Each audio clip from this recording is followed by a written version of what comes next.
ariko sha wowe utuye Wari kuri urinde ngaha uri kuri abironde. ubwo uziko ari nge boss wibisagara byose ureba uburasuzugura ntabwo uziko ari nge chef we quartier muri make None wewe abashefu ba quartier ningo gucya baba bambaye none.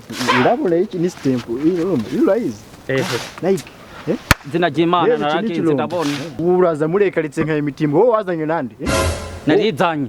Ndumva ari n'umurundi wazanywe nibiza n'umuyaga akuzanye naho. Narizanye hewe umviriza ndakubyena ndacuye hajya hepfo. Hara hepfo. Hajya hepfo nyana. Kuko wazanywe nande hano muri quartier. Narizanye. Zaza muza mu nk'imitimbwe wowe. Vuza ngo imitimbwe. Je ndi chef wo quartier hano. Ndumbirije. Uniwe chef w'ijya bikobwa bitenga. Narabiravye mugabo. Nije chef wa quartier nabira bikobwa byose ureba. Yego. Biriya byose ni ibyanje. Muri make ninje bundi ikibamba. Bijya byose. Bijya byose. Nabira byambaye. Ndakurungikire amahera. Uranatakaza ivyana sha. Agese mali ngapfuka kantu se nkubibi. Inda. Tuzabana ubundi shirira wana. Tuzabana kwe. Mfuriza ndarabyo. Urafisa nomero zavyo ndabyizera. Zifite ariko uzanyongera n'ayandi. Urazindungikire ngaha. Banamwita bitwa Kadina. Kadina urabyivuze. Izina ry'Imana nabivuze. Uzamucereta n'urugo ruhara, n'urugo rukana rwawe. Nyumvira n'izina ry'Imana. Nana yebwangu ramero acyarakana o. Imutoya. Bakita Kadina. Kadina aro arabyumva ariko. Ego kweri ngaho kwene ndakaja. Ngaho ndakaja. Urabyumva? Nagatoya. Kandi nibicamo uzangurire igisiga wowe. Kagurirwa imikoba sha. Nuka barundi mutukana se. Nako ne bintu wambaye nibyareyo. Buguvuye ngaha. Yesu wambaye nibiki. Buguvuye ngaha na. Nibicamo uzangurire igisiga nukuri. Urumva? Kagurirwa imikoba. Umukobwa wamfisha kuno yitwa. Bamwita Kadina. Bazakwemera za numbo bangwa. Buguvuye ngaha ndagukubita igitiyo. Fuka. Nabwo azakwemera wasa na imana. Bangaha sha. Bangaha. Sasa ngo baye kimwe. Ariko nari wasa na imana wose. Kijane. Yaroka. Nafisi bana mwanze wowe ukora ikiyevu cya. Jana. Abo bizakunda tu. Kiza ubwenge kijya gihungu n'izina ry'Imana. Gihumbi cyanjye cinja kirakijanye sha. Jana.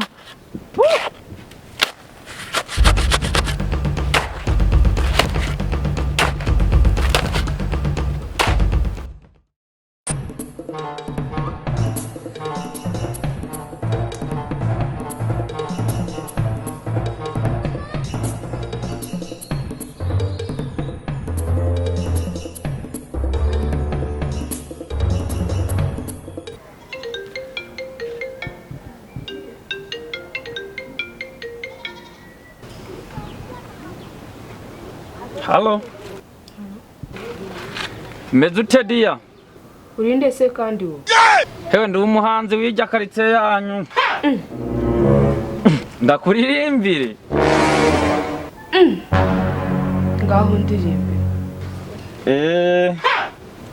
Ndagukunda.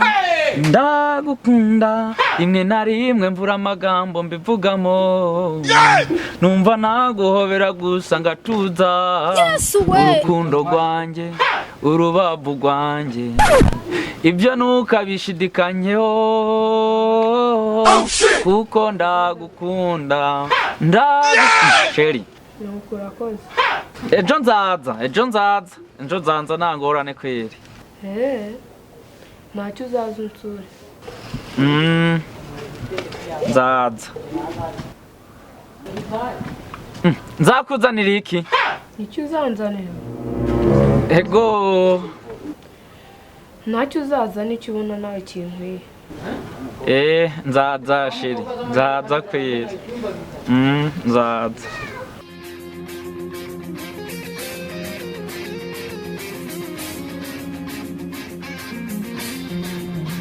Yes! Yes!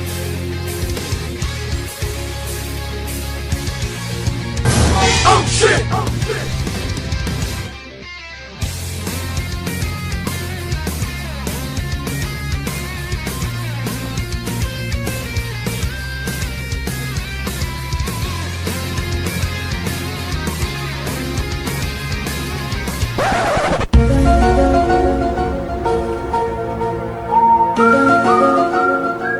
yambariye ko ku gipangi wabo hari imurikisha mengaraha mugabo mengaraha kweli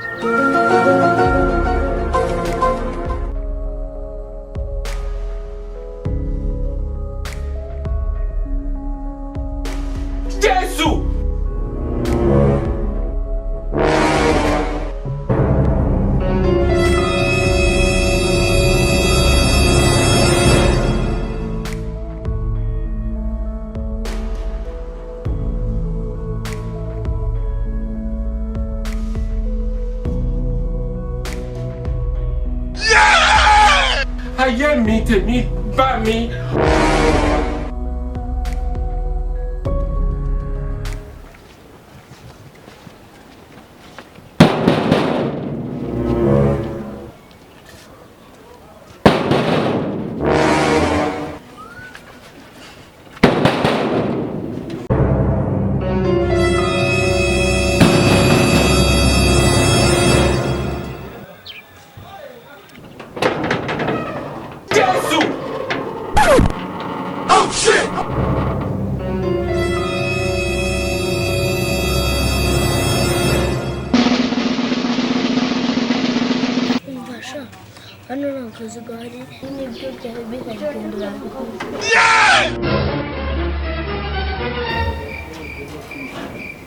Ni wowe twavuganaga?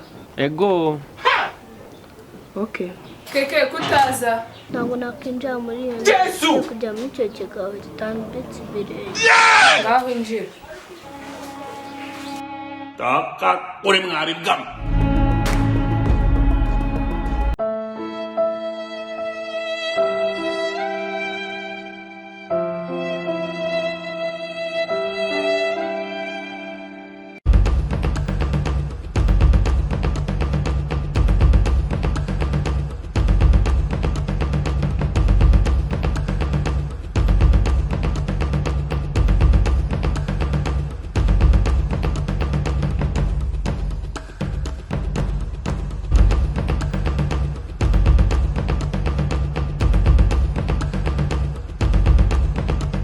Umeze ute se kutavuga?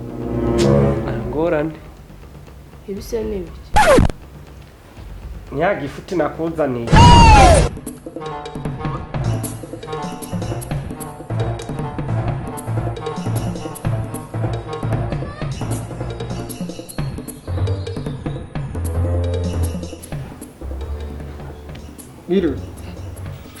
Mwiriwe. Ko wibagiye kubwira umushyitsi ngakuremo inkweto kandi uzi ko gufura tapi bigoranye. Mubwira zikuremo.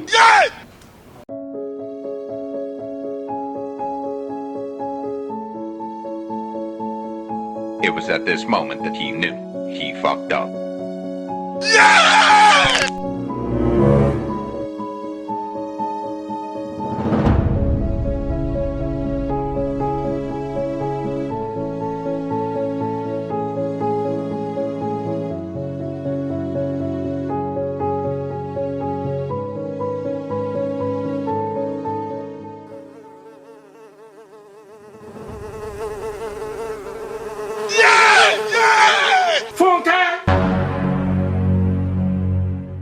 Jesus is Lord.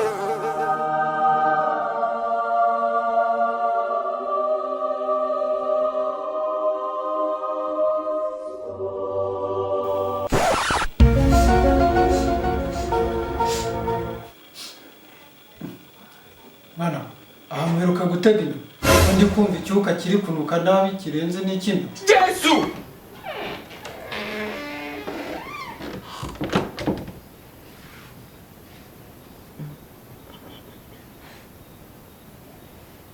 Amahi nk'umutakari soke kipakita umutugega tumbonye umbo mu mareke mafumba mbenga y'amaheni ibi nibi kimwe abatambi siko wajyana imbeba y'umushuko yapfiriye aho bwira ubuso busoke hano vuba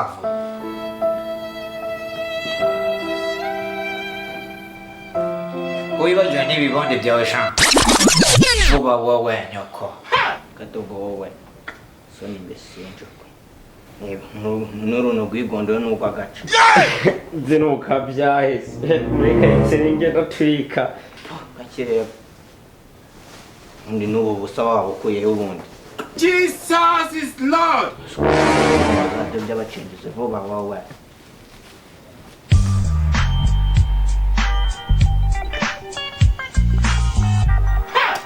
iby'isi ni nyine abadanje sha vuga wikungumana nawe kuri mucucu usohoka igipangu shamba Funka. soni unenye nawe danje erekere